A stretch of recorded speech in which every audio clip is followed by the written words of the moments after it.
Welcome to Pindar Poetry. We hope you learned something new. You begin by making sure both apps are ready on the same device or two devices.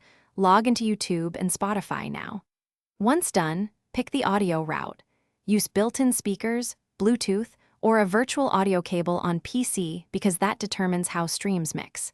Make sure other audio sources are closed so they don't steal focus.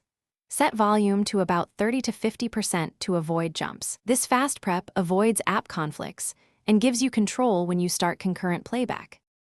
Now configure routing and timing so songs and videos don't clash.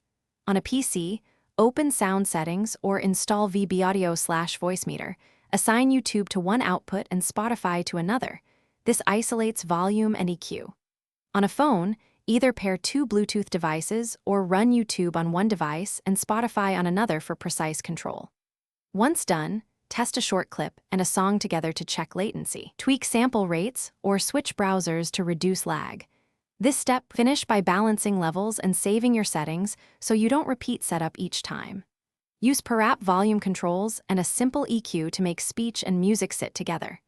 If playback stops or mutes, make sure background playback and permissions are enabled, and disable battery saver modes.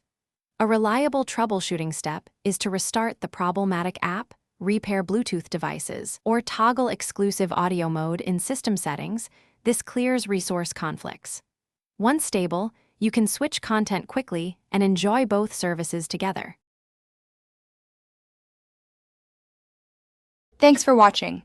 Consider subscribing if we helped you.